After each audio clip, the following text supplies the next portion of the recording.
July 7న Malakpet అందబాలికల వసతి గృహంలో 3వ తరగతి చదివే 8 ఏళ్ల అందబాలికపై హాస్టల్లో బాత్రూమ్స్ క్లీన్ చేసే నరేష్ అనే వ్యక్తి అఘాయిత్యానికి పాల్పడితే ఆ విషయంను దాచిన హాస్టల్ వార్డెన్ స్వప్న బాధితురాలు తల్లిదండ్రులను పిలిచి అప్పగించి అసలు విషయం కప్పి ఉంచి పాప మెచ్యూర్ అయ్యి బ్లీడింగ్ అవుతుందని తప్పుదోవ పట్టించడం, పోలీసులు కూడా 15 రోజులు విషయం బయటకు రాకుండా చేయడంపై వికలాంగుల హక్కుల సంఘాల ప్రజా సంఘాలు బగ్గుమన్నాయి.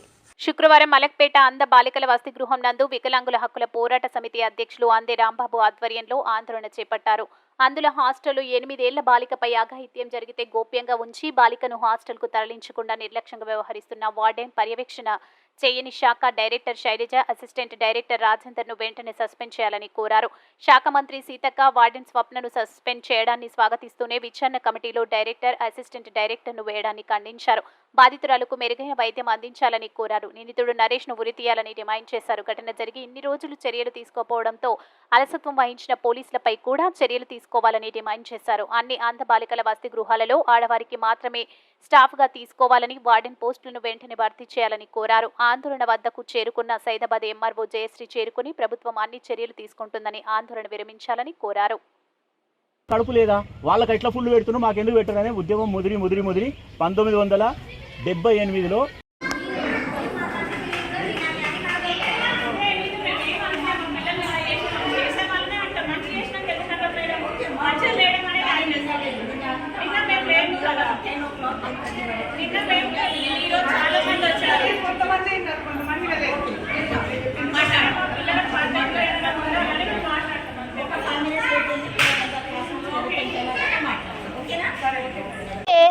మీడియా వాళ్ళు అందరికీ తెలిసింది ఒకటేదిలా, ఆ అమ్మాయికి ఇంతవరకు ఏమైందో, ఆ అమ్మాయికి ఆరోగ్యం ఎట్లుందో, ఆ అమ్మాయి పరిస్థితి ఏంటో తెలుసుకోవడానికి మేము ఎంత చొరవ చేసుకున్నా, మేము ఎంత కానీ ఏమంటారు మా ఇబ్బందులు పడి మేము ఎంత తెలుసుకున్నా కూడా వాళ్ళు చెప్పకుండా మమ్మల్ని కప్పిపుచ్చి అన్ని ఏమంటే సారేమో ఇట్లా మీకు హాస్టల్ ప్రాబ్లమ్స్ ఇంకా తెలియదు అది అని సార్ అంటారు.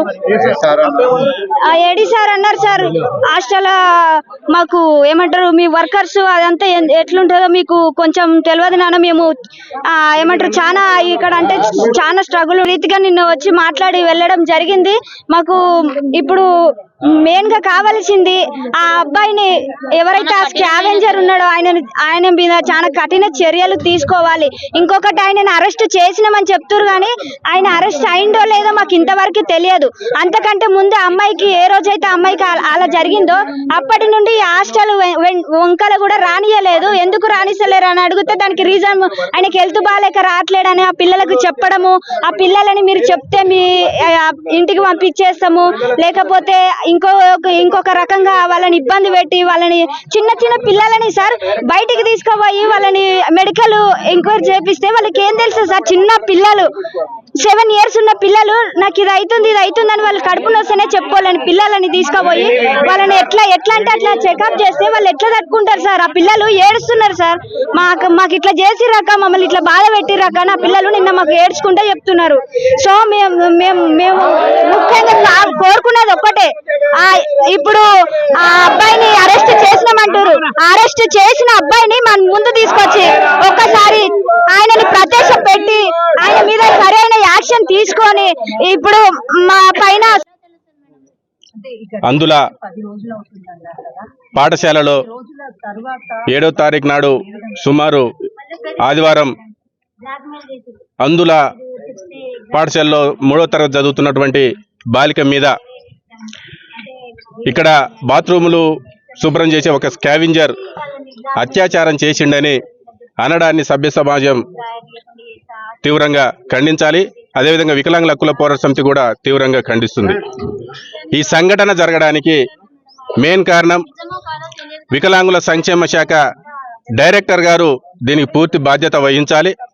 ఎందుకంటే రాష్ట్ర వ్యాప్తంగా వికలాంగుల సంక్షేమ శాఖలో పర్మనెంట్ వార్డెన్లు లేకపోవడం, పర్మనెంట్ నర్సులు లేకపోవడం మేము ఎన్నోసార్లుగా వికలాంగుల హక్కుల పోరాట సమితి ఎప్పటికప్పుడు డిమాండ్ చేస్తూనే ఉంది. నేటికి కూడా ఆ కొరత వల్లనే ఈరోజు మన 3వ తరగతి అమ్మాయి మీద ఇలాంటి అత్యాచారం జరగడం సిగ్గుచేటు. నిన్న రాష్ట్ర ప్రభుత్వ మహిళా శిశు సంక్షేమ శాఖ మంత్రులు, వికలాంగుల సంక్షేమ శాఖ మాత్యులు సీతక్క గారు స్పందించి వార్డెన్ అండ్ మ్యాటర్ని సస్పెండ్ చేయడాన్ని వికలాంగుల హక్కుల పోరాట సమితి స్వాగతిస్తూ ఒక కమిటీని కూడా ఈ రాష్ట్ర ప్రభుత్వం వేయడం జరిగింది.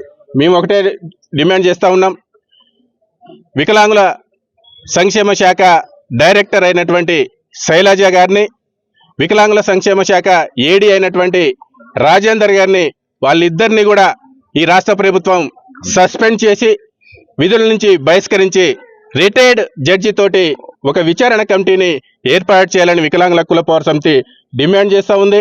దీని అంతటికీ కూడా మెయిన్ కారణం పర్యవేక్షణ లేని వికలాంగుల సంక్షేమ శాఖ మీద, వికలాంగుల సహకార సంస్థ మీద, వికలాంగుల డిపార్ట్మెంట్ మీద పర్యవేక్షణ లేని డైరెక్టర్ గారు శైలజ గారు ఉండడమే దీనికి ప్రధాన కారణం. మొన్నటికి మొన్న ఐఏఎస్ ఆఫీసర్ వికలాంగుల మీద ఎలాంటి మాట్లాడారో సభ్య సమాజం మర్చిపోకముందే ఈ సంఘటన జరగడం వికలాంగుల సమాజాన్ని ఈ రాష్ట్ర ప్రభుత్వము